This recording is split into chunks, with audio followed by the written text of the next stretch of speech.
என்ன ஒரு அருமையான மாற்றம் இல்ல. கரெக்டா ஒரு மாசம் தான் இருக்கும், ஒரே மாசம் தான் 15/7/2026 சபாஷ் பீம், நீ சாதிச்சிட்ட பீம் அப்படின்னு சொல்லிட்டு நம்ம எல்லாரும் ஃபயர் எல்லாம் விட்டோம். எதுக்கு தெரியுமா? டிவிக்கோட ஊராட்சி மன்ற தலைவர் 1.5 லட்சம் ரூபாய் கான்ட்ராக்டுக்காக லஞ்சம் வாங்கினாருன்னு சொல்லிட்டு ஒரு வீடியோ வந்துச்சுல. அந்த வீடியோ வந்த உடனே அவர் கட்சி பொறுப்புல இருந்து அங்கட்டி ரிமாண்ட் பண்ணி கைது பண்ணாங்க, புழல் சிறையில அடைக்கவும் செஞ்சாங்க. வீராசாமின்னு பேரு. நம்ம உட்பட எல்லாரும் பாராட்டணும். டிவிக்கு ஆட்சி பாருங்க, கட்சி பொறுப்புல இருக்கவங்க தப்பு பண்ணா கூட கண்டிக்கிறாங்க, கட்சி பொறுப்புல இருந்து தூக்குறாங்க, சிறையில எல்லாம் அடைக்கிறாங்க அப்படின்னு சொல்லிட்டு எல்லாரும் ஃபயர் விட்டீங்க. ஆனா லஞ்சம் வாங்கி சிறைக்கு போய் ஒரு மாசம் கூட ஆகல, அதுக்குள்ள வீராசாமி அவரோட மனைவிக்கு இன்னைக்கு காலையில தூங்கி எழும்புற உடனே ஒரு நற்செய்தி. என்ன தெரியுமா? அவங்க கணவர் இருந்ததை விட மிகப்பெரிய போஸ்டிங்கா டிவிக்கு அவங்களோட மனைவிக்கு கொடுத்திருக்காங்க. கணவர் வீராசாமி அவர்கள் இருந்து லஞ்சம் வாங்கினதோ ஊராட்சி மன்ற தலைவராக இருக்கும்போது, மனைவிக்கு இப்ப கொடுத்த போஸ்டிங் என்னன்னா மாவட்ட இணை செயலாளர் ஈக்குவல் டு மாவட்ட செயலாளர் போஸ்டிங். செருப்பு கலட்டி அடிக்காத குறையா சப்போர்ட் பண்ண ஒவ்வொருத்தங்கிட்டே மக்கள் கேட்கறாங்க. இதுதான் நீங்க சொன்ன மாற்றமான மிஸ்டர் முதலமைச்சர் திரு விஜய் அவர்களே. உங்க கட்சியில் இப்படி லஞ்சம் வாங்கி உங்களை ஏமாத்தின, அசிங்கப்படுத்தின, மக்கள் விரும்புற மாற்றத்தை ஏமாற்றின ஒருத்தரோட மனைவிக்கு நீங்க பெரிய போஸ்டிங்கா போட்டு கொடுத்துருக்கீங்க. இது கொஞ்சம் என்னன்னு பாத்தீங்கன்னா நல்லா இருக்கும். இல்லனா பொதுமக்கள் திமுக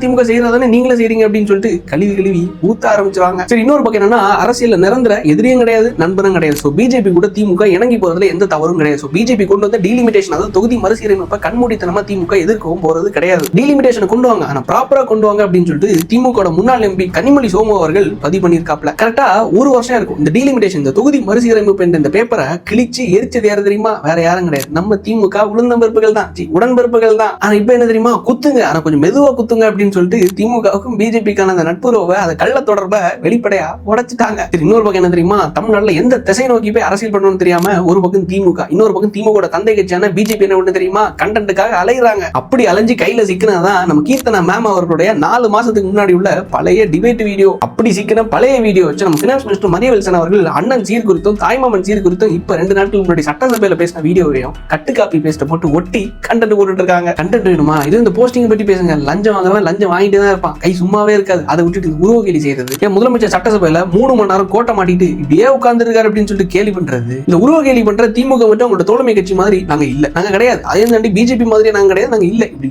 இல்லன்னு சொல்லிட்டு கண்டென்ட் கொடுக்கறதும் டிவிக்கே தான். ஏன் சொல்றேன்னா, மற்ற கட்சிகளை விட்டுருங்க, 12 லட்சம் மட்டும் கொடுக்க மாட்டோம். பிபி போஸ்டிங், அரசு வழக்கறிஞர் பதவி உங்களுக்கு தான் அப்படின்னு சொல்லிட்டு ஒரு டிவிக்கு கட்சிக்காரரை இடையில அகற்றினாங்க இல்ல, கட்சியில இருந்து மாட்டினாங்க இல்ல. ஏன் 1.5 லட்சம் ரூபாய் லஞ்சம் வாங்கினவங்களுக்கு அதோட பெரிய போஸ்டிங்கா அவங்க வீட்டம்மாவுக்கு கொடுத்துருக்கீங்களா? அப்ப எனக்கும் கொடுங்க அப்படின்னு சொல்லிட்டு கேட்க மாட்டாங்களா? கட்சி கொடுக்க மாட்டாங்களா? என்ன மாற்றத்தை விரும்புற மக்கள் சரி புது கட்சி இந்த சின்ன சின்ன தவறதானையா செய்யறாங்க அப்படின்னு சொல்லிட்டு சகிச்சுட்டு நார்மலைஸ் பண்ணிட்டு இருந்தீங்கன்னு வைங்களேன், நாளைக்கு பல பெண்களை வீடியோ எடுத்து மிரட்டி சிக்கின கட்சிக்காரருக்கும் போஸ்டிங் போட தான் செய்வாங்க. பாமர மக்களுக்காக வாதாடுற அரசு வழக்கறிஞர் போஸ்டிங்க பல லட்சங்களுக்கு வித்தவங்களுக்கும் திருப்பி போஸ்டிங் போட தான் செய்வாங்க. காரணம் வேற ஒன்றும் கிடையாது, லஞ்சம் வாங்கக்கூடியவரோட கரங்கள் சும்மா இருக்கவே இருக்காது. அரசு தக்க நடவடிக்கை எடுக்கும் என்று நம்பி விடைபெறுகிறேன். நன்றி, வணக்கம்.